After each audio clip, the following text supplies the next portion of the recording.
يعني بقى ايه كده ايه فوط المطبخ يا جماعه. بحط الصابون سائل اللي هو السائل بتاع المواعين العادي، ولازم احط خل عشان ايه اعقم الفوط.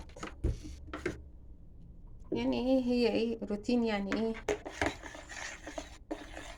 بنوري ايه يعني الروتين بتاع ايه نظافه الفوط بتاعه المطبخ بتتعمل ايه ازاي. في ناس بتغسلها كده عادي، لازم ايه اعقمها انا بصراحه. بسم الله.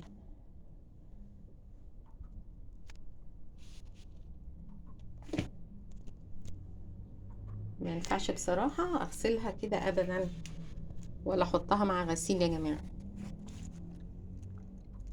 لازم اعقمها وبميه سخنه كمان. بغلي لها حبه ميه في الكتل، لو انا مش مشغله السخان بحط لها ميه في الكتل وايه واعملها كلهم على بعضهم كده. ايه لازم اعملهم مع بعض. فاضل واحده اهي.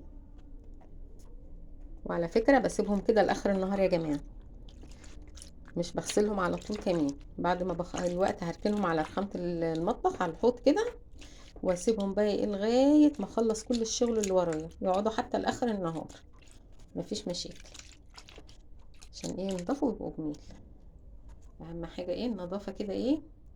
ربنا يدينا الصحه جميعا ونعمل يا رب، اللهم امين يا رب العالمين. لازم الخل والصابون السائل. عايزه تحط اريال عادي، بس انا بفضل الصابون السائل في غسيل فوط المطبخ بالذات، لان الاريال بيعمل ريحه في الفوط، واحنا الفوط دي احنا بنستعملها للمواعين. تمام تمام.